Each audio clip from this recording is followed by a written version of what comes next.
It is with no exaggeration when I say that Earthchild had one of the best manga openings that I've ever seen. That first chapter had everything that you would want in a successful manga, and it sets up an entire world, plot, and characters that an audience would love and that fans would adore. So you can imagine how disappointed I am with literally every single chapter that has come out since then.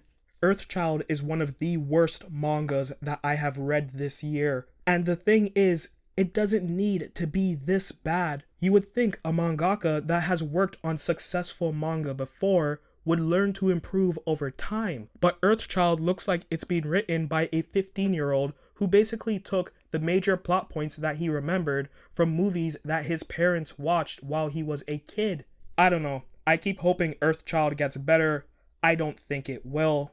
But I'm just very frustrated with everything that I've been reading so far. Ryusuke Sawada is a very average guy who's crossing the street when, oh my god, Truck-kun is about to hit him. He's saved at the very last second by Kareri, who is an Earthchild, basically Captain Marvel. Ryusuke is immediately enamored with this person who has saved his life, and despite his memory being wiped on a number of occasions, he's always able to remember Kareri and does everything in his power to convince her to tear down her walls, open up to him, and have them create a life with one another. That first chapter develops the relationship in such an interesting way. And yeah, the pacing is off and the art is kind of quirky with some panels, but you still do love these two. My heart was fluttering when I saw that they got married and had a child in Mamoru. My heart also broke when Kareri sacrifices herself to stop an impending asteroid from striking Earth. I really thought the manga was going to go in the direction of Ryusuke raising Mamoru, meanwhile dealing with the grief of losing his wife in such a tragic way. Instead, every chapter that we get afterwards is the worst horseshit combination of sci-fi, action, thriller, drama. It makes no fucking sense that a mangaka was able to start with such a strong beginning only to put out dog shit every single week. I'm actually really frustrated even thinking about it right now. The follow-up chapters reveal that Kareri isn't actually dead.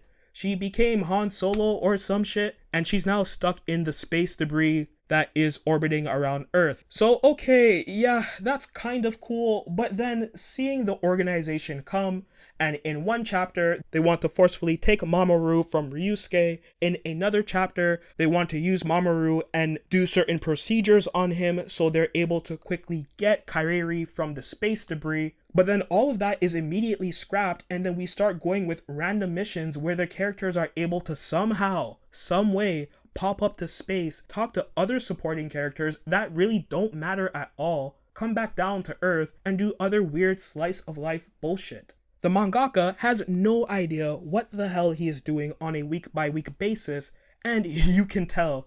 Hideo Shinkai is a former assistant on JoJo's Bizarre Adventure. He worked on that manga for years. He should know what it takes to have a cohesive story. He should know what it takes to have a successful manga. Despite having previous series of his cancelled in the past, you'd think he would learn from that and improve from that. Instead, we get some of the worst storytelling that I have ever seen any adult put out. I legitimately think he must be asking a child to write this shit for him. Not that Shinkai would know anything about children. The way he writes Ryusuke and Mamoru sounds like a person who has never held a child before. Mamoru has the mind of like a 6-year-old, even though he's supposed to be 1 or less than 1. Maybe it was a translation issue, but I don't even think Shinkai knows the time that has passed between Mamoru being born and Kareri sacrificing herself for Earth, because we hear so many different things and we get so many random flashbacks of memories between Ryusuke and Kareri before Mamoru was born. You honestly don't know what the fuck is going on. The pacing is the biggest issue, because yeah, you can throw a whole bunch of shit in a space tragedy disaster type of story like this.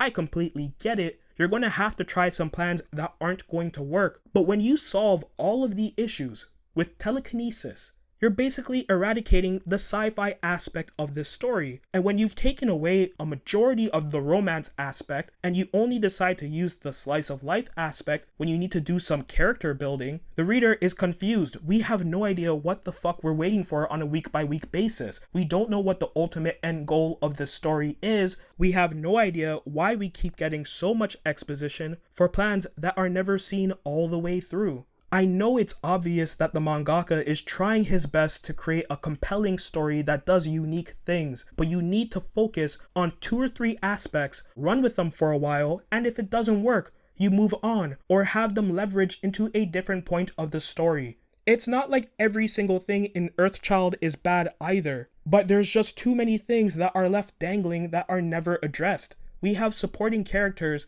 that are supposed to be evil, but then they're good. It really just depends on how much Ryusuke cries and bitches and moans about being a single dad. Do they decide to actually help him out? So they're essentially stagehands. Mamoru, as I've said earlier, acts like he's a child older than he is. He's a DEM for every single time they get wrapped up in some issue that they can't solve with their technology. I don't know what direction Earthchild is supposed to go in, and I don't think it's getting cancelled anytime soon. I would love to see it write its course and actually go in a direction that people would care for. If you look at the first 2 volumes of Earthchild and consider it a setup, it is clunky. But if Shinkai can take the best elements of the early chapters, the romance, the science fiction, and the telekinesis abilities, and if he's able to compound on them and actually make them make sense, then I think Earthchild can be a really good manga in Jump. I would love to see this story continue on and become something better,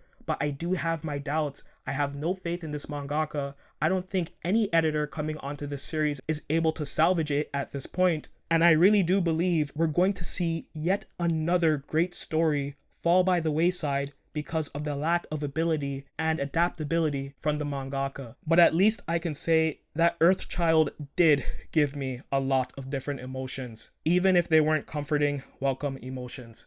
This is one of the most disappointing manga of the year. I couldn't recommend it to anybody. I'm giving Earthchild a 1 out of 10.